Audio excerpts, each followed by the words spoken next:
ঘাটালে রেলপথের দাবিতে আন্দোলন শুরু হলো।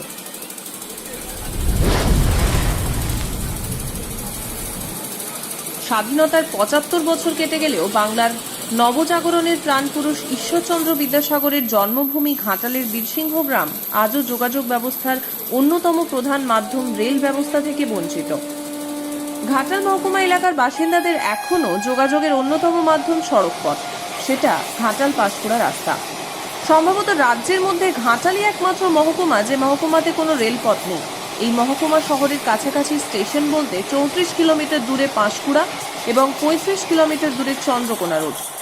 কৃষি প্রধান এই জনপদের মানুষ দীর্ঘদিন ধরেই রেল লাইনের জন্য বহু আবেদন নিবেদন জানিয়ে আসছেন। মমতা বন্দ্যোপাধ্যায় রেলমন্ত্রী থাকাকালীন পাঁশকুড়া ঘাটাল নতুন রেল লাইন চালুর প্রতিশ্রুতি দেন।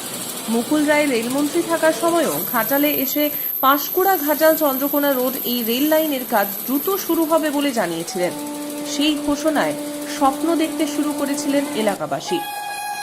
পাঁশকুড়া ঘাটাল রেলপথের কোনো রকম উল্লেখ না করে ২০১৫ সালের ফেব্রুয়ারি মাসে রেল বাজেটে রেলমন্ত্রী সুরেশ প্রভু আরামবাগ ইরপালার নতুন লাইন নির্মাণের জন্য ১২ কোটি টাকা বরাদ্দ ঘোষণা করেন। তারপরে মাপজোক, জমি জরিপের কাজও শুরু হয়ে যায়। দুধের স্বাদ ঘোলে মিটিয়ে আংশিক দাবি পূরণ হওয়ায় ঘাটালবাসী কিছুটা আশার আলো দেখেছিলেন।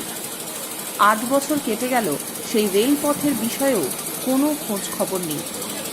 ঘাটাল মাস্টার প্ল্যান সহ অন্যান্য ইস্যু নিয়ে ঘাটালে প্রায়ই নানা প্রতিষ্ঠান আন্দোলন শুরু করলেও বীরসিংহ তথা ঘাটাল মহকুমাকে রেলওয়ে মানচিত্রের মধ্যে স্থান করিয়ে দেওয়ার জন্য সেভাবে কোনো আন্দোলন হয়নি।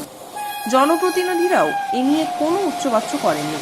যদিও ঘাটাল লোকসভা কেন্দ্রের সাংসদ দীপক অধিকারী অর্থাৎ দেব এক সাক্ষাৎকারে জানিয়েছিলেন, মমতা বন্দ্যোপাধ্যায় রেলমন্ত্রী থাকাকালীন পাঁশকুড়া ঘাটাল রেল প্রকল্প যে ঘোষণাটি করেছিলেন সেটা বাস্তবায়িত করতে তিনি লোকসভায় অনেকবার প্রশ্ন উত্থাপন করেছিলেন। যে কোনো কারণেই হোক, ওই প্রকল্পের কোনো গতি হয়নি।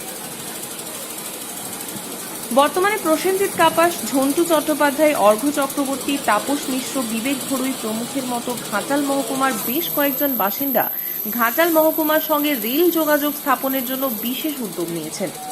এ বিষয়ে জনমত তৈরি করে বৃহত্তর আন্দোলনে সামিল হওয়ার জন্য হোয়াটসঅ্যাপ গ্রুপ, ফেসবুক পেজও তৈরি করা হয়েছে, যেখানে বহু মানুষ নিয়মিত মতামত দিচ্ছেন। রেলপথের দাবিতে সরব বাসিন্দারা চান যেমন করে হোক রেলপথের দাবি ক্রমশ জোরালো হোক। ঘাটালে রেল ব্যবস্থা গড়ে তুলতে হলে লাগাতার আন্দোলন এবং জনপ্রতিনিধি ও প্রশাসনের উপর চাপ প্রয়োগও করতে হবে। ইতিমধ্যে রেলপথের দাবিতে অস্থায়ী একটি কমিটিও তৈরি করা হয়েছে। ঘাটালে প্রথমবারের জন্য ওই কমিটি 18 জুন ঘাটাল পুষ্পাতার রাধারানী সরকার প্রাথমিক বিদ্যালয়ে একটি সভার আয়োজন করে। বিভিন্ন এলাকা থেকে শতাধিক মানুষ সেই মিটিংয়ে অংশগ্রহণ করেন এবং ঘাটালের রেল লাইন কতটা প্রয়োজন সে নিয়ে সদর্থক মন্তব্য তুলে ধরেন। আগামী ৩০ জুলাই ২০২৩ ঘাটাল কলেজ মোড় সংলগ্ন এলাকায় এক বৃহৎ সমাবেশের ডাক দেওয়া হয়েছে। সেখানে রেল আন্দোলনের প্রধান কমিটি গঠন হবে। তবে আহ্বায়করা ইতিমধ্যেই বিষয়টি নিয়ে ঘাটালের বিধায়ক শীতল কপাট ও সাংসদ দেবের সঙ্গে দেখা করার বিষয়ে চিন্তাভাবনা শুরু করেছেন। অন্যদিকে তারা এই বিষয়টি নিয়ে বিভিন্ন এলাকার মানুষদের কাছ থেকে গণস্বাক্ষর কর্মসূচি সম্পাদন করা ও তা রেল মিনিস্ট্রিতে পৌঁছে দেওয়ার কথাও ভাবছেন। সেই সঙ্গে ৩০ জুলাইয়ের সমাবেশটিকে সামনে রেখে বিভিন্ন এলাকায় পথসভার আয়োজন করবে অস্থায়ী কমিটি। স্থানীয় সংবাদের রিপোর্ট। সংবাদ পাঠে আমি সংহিতা শিরোমণি, স্থানীয় সংবাদ।